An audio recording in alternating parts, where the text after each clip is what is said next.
بينه في إمام مبين وقال نحن نقص عليك أحسن القصص بما أوحينا إليك هذا القرآن وإن كنت من قبله لمن الغافلين وقال يا أيها الذين آمنوا اتقوا الله ولتنظر نفس ما قدمت لغد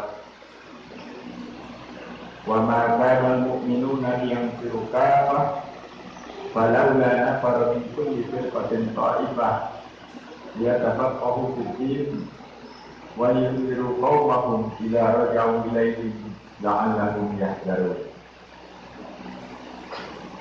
Yang kami hormati Bapak-bapak Ibu sekalian, para tokoh-tokoh masyarakat, tokoh pelaku sejarah, pendiri Pondok Modern Al-Furqon,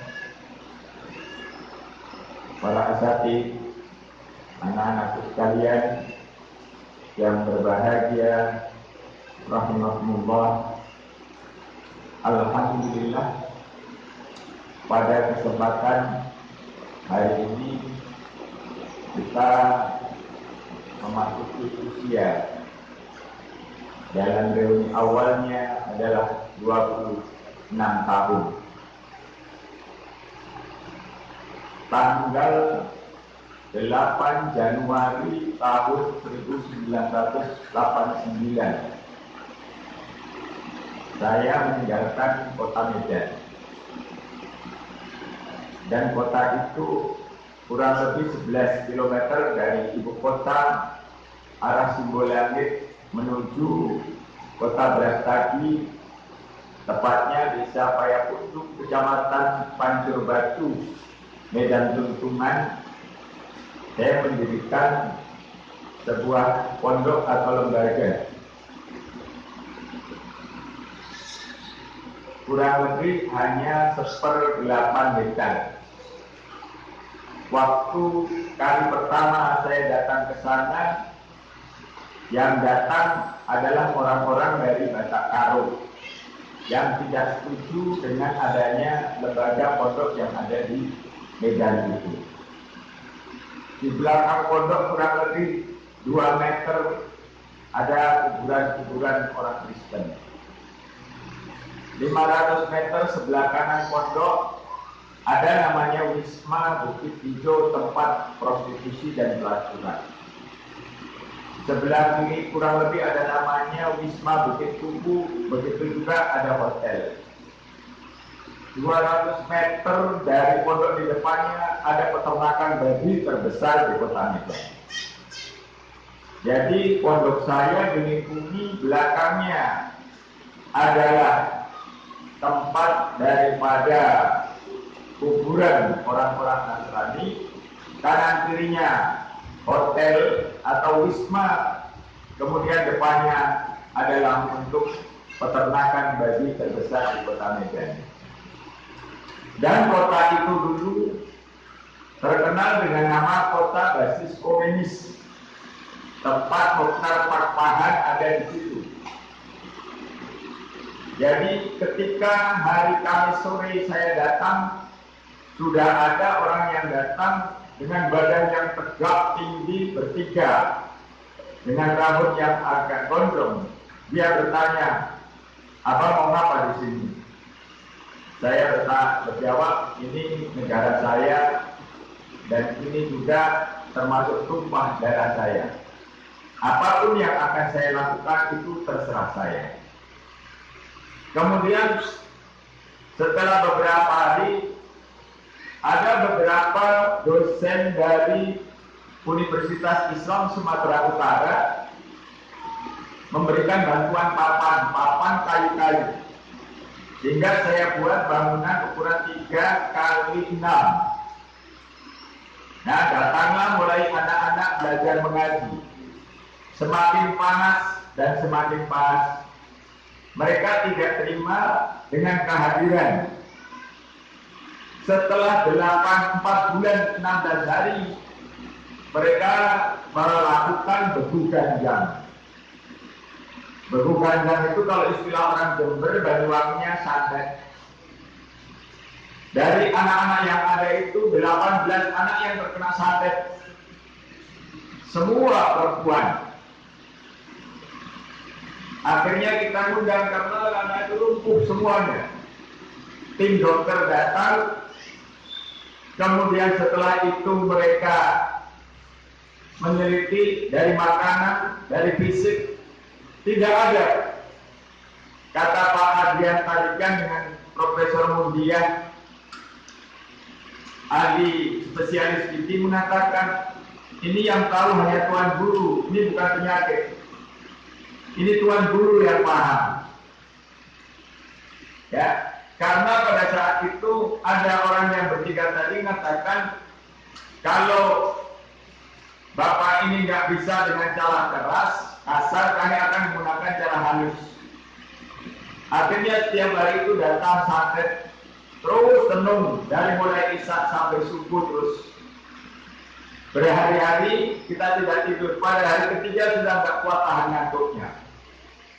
Saya ingat tidur di depan asrama putra di atas dipan bambu karena sudah ngantuknya yang nggak kuat 3 hari 3 malam menjaga anak-anak itu. Akhirnya anak-anak terkena itu semuanya. Setelah kita melaksanakan zikir dan berdoa kepada Allah, tinggallah 4 anak dari 18 anak tadi. Kemudian dari 4 anak inilah sampai 4 bulan lebih sakit yang tidak kunjung juga tiba. Alhamdulillah sembuh. Dari rumah papan itulah ketika kami tinggalkan di tanggal 8 Januari 1989 itu sudah ada anaknya 165. Dan pada saat itu kami tinggalkan geripik-geripik papan beratapkan daripada atap seng, karena di Medan tidak besar dan tidak ada genteng. Semua adalah menggunakan seng. Jadi kalau siang panasnya luar biasa, kalau malam dingin. Nyamuknya dasar-dasar sesuai dengan manusianya yang ada di kota Medan itu. Panas, gatal, pedih kalau dikit itu. Alhamdulillah dari tahun itu sekarang pondok ini hampir gedungnya tingkat semuanya. Karena pada saat itu yang saya tinggal asli orang Medan, Abdul Halim, Basron Sudarmanto orang Serampah, tapi sudah tinggal di Medan. Kemudian Mabur Abdul Halim dengan Rasudin Ali Said dari orang Aceh itu sendiri. Alhamdulillah sekarang semua gedung-gedung yang dulu kami tinggalkan papan, sekarang semua sudah tingkat 3 dan masjidnya sudah luar biasa. Itulah satu kisah sejarah lembaga. Nah, ketika kami di sini kami harus berbuat apa? Melakukan apa? Waktu itu ditawari Pak Muhaimin almarhum Lurah Chandra Kencana yang berada di Kalibiring itu. Di situ ada kurang lebih 1 hektar. Enggak.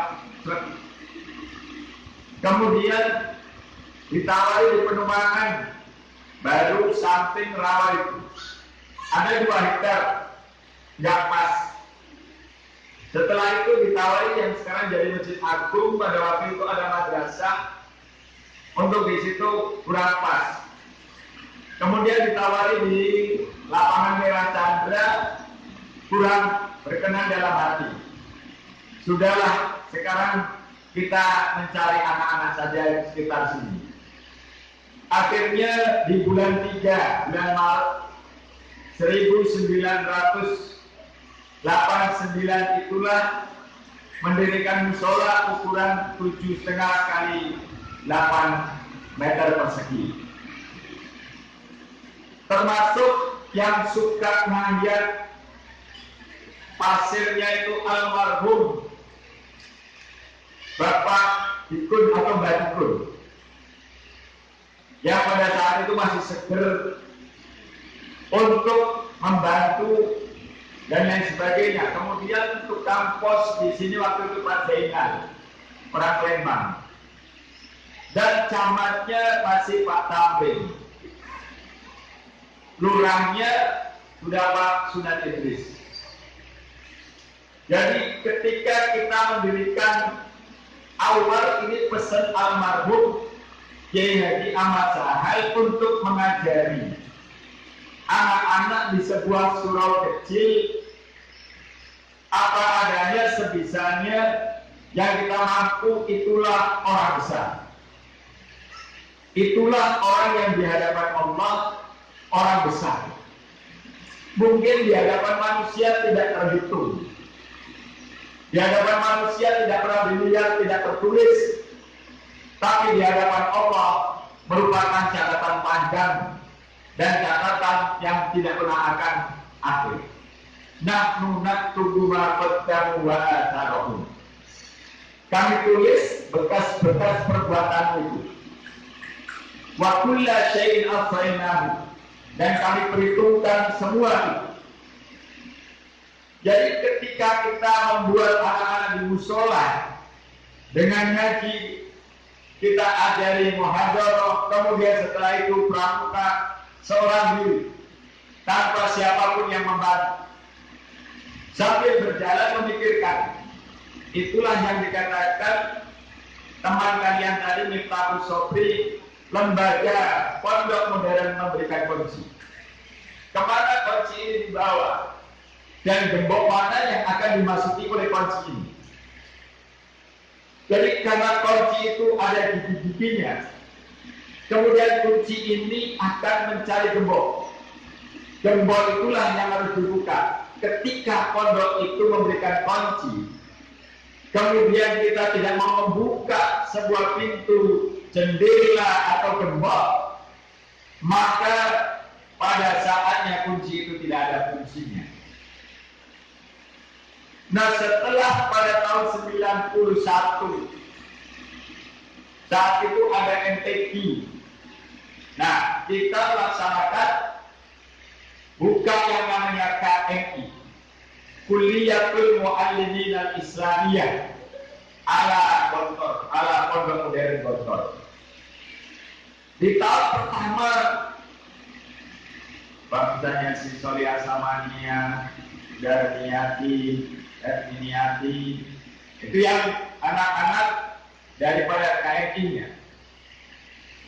Dan begitu masuk tahun ketiga, memasuki tahun keempat, ada satu permasalahan yang terjadi di dalam pondok ini, dikotomi terhadap satu lembaga. Nah, fitnah yang terbesar sampai hari ini belum berhenti. Pada waktu itu ada satu selebaran yang dimasukkan di setiap musola. Nah, setiap musola itu apa? Jangan mengaji dan jangan belajar di lembaga itu, karena itu adalah Muhammadiyah. Dari awal ini sudah ada, dan itulah yang selalu diwanti-wanti oleh almarhum Bazar atau Pak Sahal, bahwa konotasi lembaga Pondok Modern Al-Qur'an atau Pondok Modern Induk Gontor itu adalah berkonotasi dengan lembaga identik dengan istilah Muhammadiyah. Karena mereka tidak mengerti apa yang sebenarnya organisasi itu, apa lembaga itu. Padahal Muhammadiyah dengan Kiai Ahmad Dahlan, dengan Kiai Hasyim Asy'ari ini adalah mempunyai kakek satu yang dinamakan Maulana Ishaq, atau kepada kakeknya yang Sunan Giri, dan mereka berguru pada satu guru yang sama.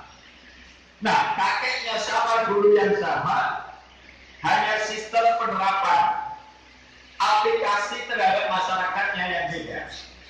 Kiai Hasyim Asy'ari mendirikan sebuah pesantren dengan mengarang kitabnya, sementara Kiai Ahmad Dahlan mendirikan satu lembaga untuk menyantuni anak-anak yatim, mengentaskan daripada kemiskinan, kemudian mengangkatkan daripada nilai-nilai pendidikan, setelah itu membangun nilai-nilai kesehatan di tengah-tengah masyarakat.